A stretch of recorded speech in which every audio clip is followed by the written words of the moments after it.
Hello, everybody, and thank you for joining us for this second session on Skype for business training. During this session, we'll be taking a look at some of the call and video call related functions and how to share files and how to do that a little bit more accurately and a little more smoothly for your internal meetings or conference calls that you may have with coworkers. So let's go ahead and get started here with our desktop screen, and we're going to start off first by doing a little bit of review with regards to some of the settings in Skype. So a little gear wheel icon that was up in the corner here, you can either click the gear wheel and it'll take you straight into the settings menu, or I like to hit the little pull down and come in here and say tools and audio devices, and we're going to talk a little bit about audio devices. So it's important to have a good quality sounding microphone pickup on your system in order to place a voice or video call. And one aspect of that is looking in this menu and taking a look at this blue bar right here that's moving. As you can see, my voice is being picked up by the system. If this blue bar is showing up in the way up in the upper half, let's see if I can't, I can usually clap to get it to show way up high. And if it shows up way high in that, that's usually an indication that there's too much volume. And if there's too much volume, it can cause problems with your calls. Things like intermittent voice, or your voice is cutting in and out, or it's really raspy sounding. It's kind of really noisy sounding. That can happen if the volume level is too high on your microphone. So you'll want to come into this screen right here and make sure that you're in the lower half of this blue box for the sound, and you can lower this little slider bar down, and that will help control that volume level. If you've turned this all the way down and you're still seeing sound going way up high in this blue box here, that's an indication that there's some additional sound settings that need to be changed in your Windows sound mixer. So you'll need to go into the Windows sound controls and lower the microphone volume there. If even after all that you're still having trouble with your sound, this is where I ticket into the folks over at Mindshift to help them make sure that you get the right drivers installed. They can come into your computer and make sure that those settings are correct for your call, especially if you're having no sound at all coming out of your microphone. The next one we want to look at is video device. This is for your camera. Obviously, in my case, I'm sharing my desktop so you can see what I'm doing. But you'd have your camera selected in this upper menu, and most people have just one camera option off your laptop. But if you are using an external camera like I do, you'll have a second camera option listed in here. At this point in time, if your camera is functioning, working, you should see your selected camera displaying its image on this little window box here. That would be how you know it's functioning properly. If you have an error message, or there's no camera listed in the pull down, or this section here is grayed out indicating that there's no video coming in, this is again a case where Mindshift needs to come into your computer and set up the drivers for your camera to make sure that that is all functioning properly. So make sure you put in a support ticket for that, and they'll be able to help you out. So we're all set and everything's working on our computer here, so we're going to be getting ready to place a call out to our coworker. And I've already reached out to him ahead of time to make sure that he is available, but I'm going to show you the process of going through and connecting. He wasn't in my contact list, so I used the search bar and searched by last name. I wasn't sure if it's Bill or William, so I searched by last name in the system here. Pull up his contact, you see he's available. Green little indicator saying he's available and he's not on another call already. I like to start my calls out with a chat, but you can also do voice and video and get their contact information right from the same menu bar. So I like to start with a chat box. I'll click on that and it opens up a second window. You, by the way, can carry on more than one chat session at the same time on separate windows, so keep that in mind. You can have multiple chats going on simultaneously. So we got our chat box here. We're going to say, hey, Bill, are you ready for our call? And I put a question mark. I like to send this out as a quick chat box to somebody, and they'll reply back pretty quickly, usually if they're available.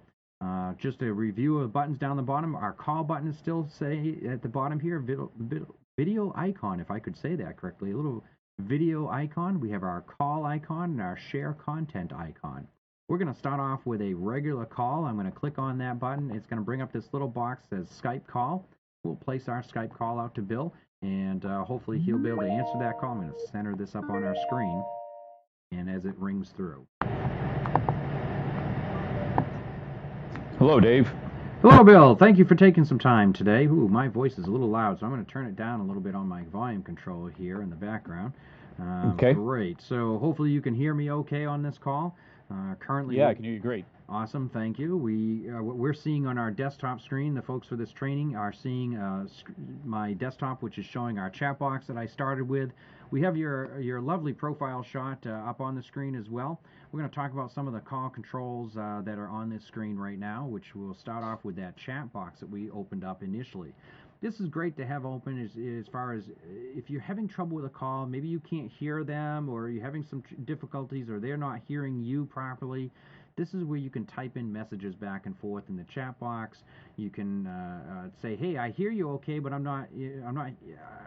don't think you're hearing me." So you can put that type of comments in this box, and they'll be able to see that on their side.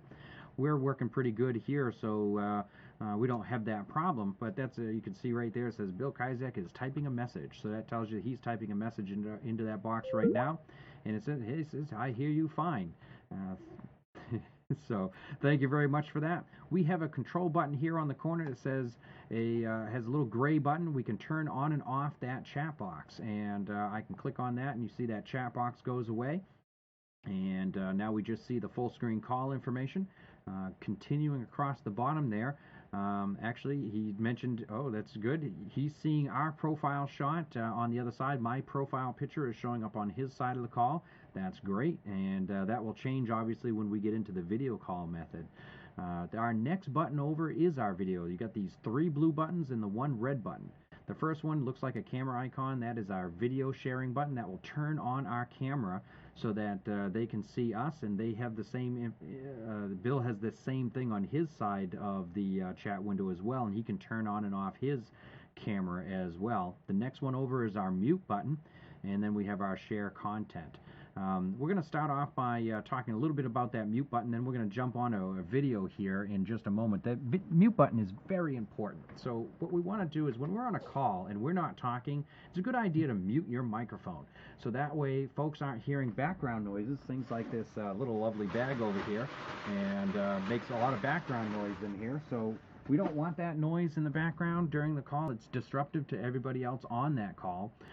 So we want to make sure we mute our microphone when we're not talking. And I'm just going to show the effect of that here. I'm going to hit my mute button. And right now, although everybody on this training session is still hearing my voice, Bill isn't hearing my voice because I've hit my mute button, which I just unclicked now, and now Bill can hear my voice again. Is that correct, Bill? Do you have a little moment of silence from us there? Yeah, I had about 5 or 10 seconds of silence. Great. So that just shows how effective that is. It didn't really affect anything on the call. It allowed me to mute out any background noise that may be on my side. So I'm going to go ahead, Bill. I'm going to start a video call with you. I'm going to start my video. What you're actually going to see is my desktop, because that's what my camera system is tuned to. And that desktop shot's going to have a big picture of you on it right now, because that's what we're looking at. Would you be willing to start your camera for us as well? Sure, let me get started here. So I'm going to click that icon, and then I have to click another button that says Start My Video. That is correct. And there he is. Awesome, Bill. Thank you for taking the time for our call. We got our video camera shot. Bill is actually seeing our desktop shot right now because my camera is tuned for that setting so that you can all see my desktop. But we'll be able to carry on a conversation back and forth in video chat here. Unfortunately, Bill's not seeing me in this call right now, but let's talk about a few other buttons on this screen, and that I'm going to start in the upper right-hand corner here, where we have a looks like a signal strength bar, and what that is that indicates the power or strength of our network for transmitting data. It's important to just keep a little bit of an eye on this when you're especially during video calls that you're working. If somebody's having, if you're having a problem with your network speed isn't great, this might turn to a yellow color to indicate a network slowdown. If it turns red, that indicates that the system is very much having trouble with maintaining this call. If you have video turned on and that bar is red, that's a good indication that you probably should turn the video function off, so that way it frees up some of that bandwidth so your voice call still stays active. Right beside all that, there's a gray button that says invite more people. When I hover over it like this, if I click on that, it pulls up this little search box. I can add additional people to this call. So I can add some coworkers. We can have an impromptu conference call without having to pull up and start up a WebEx if we just use our Skype window here instead. I'm not going to add anybody for this call because I didn't prearrange that ahead of time. So we're going to focus really at this point on the sharing of content. So there's a share content button. When we're in a meeting with folks, it's very common to need to share a PowerPoint or a PDF file or some information that's on our desktop. And we can share content by clicking that button. It brings up a series of options. The first one is share your desktop. That is probably by far the most popular one everybody chooses. They just pick their desktop, they share their desktop, and start, continuing with their call for that information. So we're going to hover over that, and I'm going to click on it, and it's going to bring up some options here. What we have here is I have 3 monitors at my desk here, so I have my primary monitor and 2 others, and it's asking me, well, you said you want to share your desktop, which one? It actually gives me the option to share them all. And so I'm going to go ahead and share my primary monitor, which is going to give a really funky look here, and give it a second here. Let's see if it'll let me do that. Oh, it's going to want me to share my other monitor. That's because I've tied up my other monitor for a desktop share already. So I'm going to select my monitor 3. That's my backup to this option. So it brings up this little box here that says, FYI, people will be able to see everything on the monitor you choose. This is important to understand that you're not just going to see the window that you have open. They're going to see everything. Any icons that you have, any other information that pops up on that screen, everything that gets seen on that screen will be shown on your share. We hit OK, and that go ahead and that now shows information up on that file. For the sake of Bill being able to see stuff, I'm going to just grab something here real quick, Bill, and I'm going to put something up on that screen for you to see. And so we got a PDF file that Bill's seeing in the background there. Hopefully once it comes through on his side, it looks like our DF40GL series is currently being shared. So we can share individual files and image screens up on the system. So I'm going to bring that back to my regular desktop because I plan to use that in a little bit for another demo. So we're sharing right now our screen number 3 so that folks can see that content. You can talk about that content during your call. I'm going to hit this stop sharing button up on the top here right now so I can stop sharing. This is going to bring up a special message on Bill's side of the system. We're not going to see it on our side, but Bill's going to see it on his side. Bill, can you describe what you just saw come up on your screen? Sure, Dave. It says hide stage. It's a black screen, but it says hide stage right in the middle. Okay, so hide stage indicates that I've shut off my my screen sharing, but the system on his side is saying I'm still waiting to see if anybody's going to add anything new on this. They call it a stage, but it's on that screen. So you can go ahead and click the hide stage, and that will bring you right back to the video screen that you were seeing before. Got it. Okay, so now you're seeing our desktop again on Bill's side because that's what my camera is sharing is our desktop image. The other function feature I want to point out that doesn't get used as much as I think it should be, and that is share a window. This is a really neat function where you can share a specific program instead of sharing your entire desktop. So as an example, I'm going to pull up and I'm going to bring up a list of all the items I have open on my desk right now, and I have a nice PowerPoint file right here. We can pull up. Let's take a look at this one. We're going to hit share on our PowerPoint file. Again, it's going to warn me to let me know if this warning is annoying to you. You can always check off this little box that says do not show this again, and it will not show that warning again. So now we're sharing our desktop, but we're not sharing everything in the background. What we're sharing is only the PowerPoint file. And to show how this is going to work, I'm going to bring over another file. And let's bring this up here. Bill, you're going to see this very shortly. See if I can do this. All right, Bill, can you describe what you're seeing on your desktop right now? Well, there's a PowerPoint presentation in the background, but there's a big black box covering about 90% of it. Yeah, so this black box is my file manager, and everybody can see that I've done lots of recordings for the Skype session right here. They can see it on my side, but you can't see it on your side. So this is one of the features within the system. It's not sharing my file manager, and as a result, there's a gray box. So one warning on this. If you are working and you're the person sharing your desktop, or I should say sharing your window, in the case of PowerPoint, you're sharing your PowerPoint file. If you open up something else like your email or something else and you put it over the top of that screen or that image, it prevents the other people from seeing what's in the background. It's going to show up as a gray box or a black box as Bill described it. So I'm going to minimize that, and it should be back to seeing the regular file now. so that he can see the entire PowerPoint screen. Yep, I can see the whole screen. Awesome, thank you. I'm going to hit my presentation button, and one little thing we're going to see right off the bat is that, Bill, you're probably seeing my presenter view right now. Is that correct? Oh, sorry, Dave. I had you on mute there for a second. Oh, he's quick with that mute button. Actually, I see 2 copies of your PowerPoint presentation, and then I see a small copy of the next slide. Ah, okay. I see what that is. So you're seeing a combination of my video screen, and we'll show you how that works in a moment here when we have Bill share something on his computer. What he's seeing is my presenter view. I want to point out, folks, that if you do have a case where you have presenter view turned on or the wrong monitor displayed when you first pulled up your PowerPoint for the presentations on the wrong screen, they got this display settings button up the top here. We can click that, and it will pull down this little option to swap your presenter view with your current view for the presentation. So I just swapped those, so now we're seeing the regular presentation screen, and that's a neat little way to make that switch without having to go into your desktop settings. So I'm going to cancel that right now. I'm going to minimize my PowerPoint file so I can get back to my Skype screen, and I'm going to click the stop sharing button, and so that way I'm no longer sharing my desktop. Bill, could you show us what it's like when you share something to us? Sure, Dave. But before we get to that, just when you stop sharing, I've got a black screen that says hide stage. Oh, so that's right. I think I need to click on that hide stage again. That's right. Yep. Okay, so I'm back looking at I think your desktop, but I'm going to try to share something. Okay. So I'm going to go to the third blue button from the left. Yep.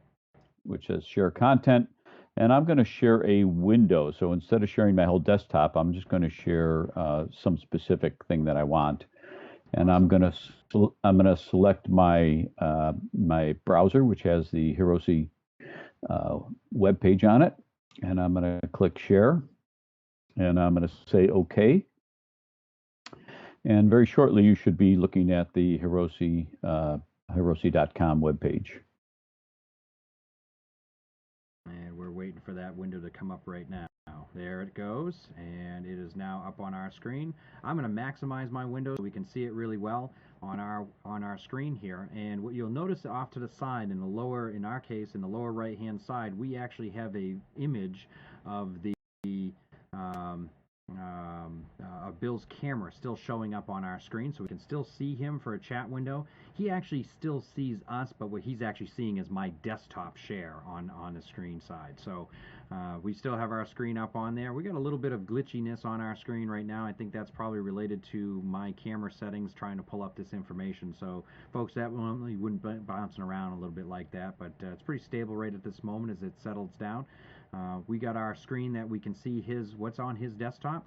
Bill, you did say you shared a window. Can you drag something over the top so we can see what it's like to have something grayed out?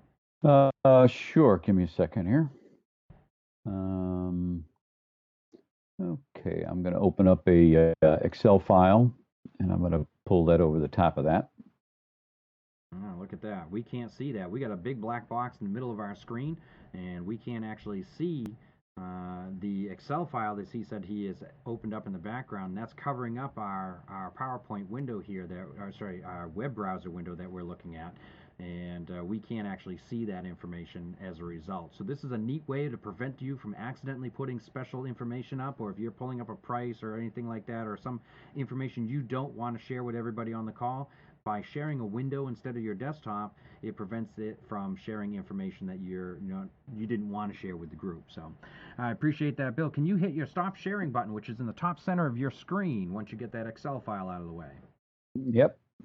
And then, folks, that's where we see that hide stage button that shows up. We have an all black screen here, and we just need to click on that hide stage, and we'll be back to our video screen image, which is right now full screen on Bill. I'm going to move this down a little bit smaller in my window here so we can see our desktop again. And this gets us back to our normal video call. We can stop our camera transmission very easily, or we can mute our microphone as we talked about earlier. Just those controls are showing back up on the bottom here again. And we can complete out our call. And when you're all done, you can hit the red call button, and that will disconnect this call. So I think that covers us for all the items that we want to cover for this training session. Bill, I very much appreciate you taking some time out of your busy day to help us with our Skype for Business training. Thanks, Dave. Good job. Thank you much. Take care. Goodbye. Bye-bye. All right, folks, that ends our training session. I appreciate you taking some time out of your day to watch this training session. There'll be more training sessions, some of the advanced functions within Skype coming up, hopefully within the next day or two. I appreciate, again, all your support. And if you have questions, feel free to drop me an instant message via Skype for Business so that I can keep track of any questions that you may have on this system.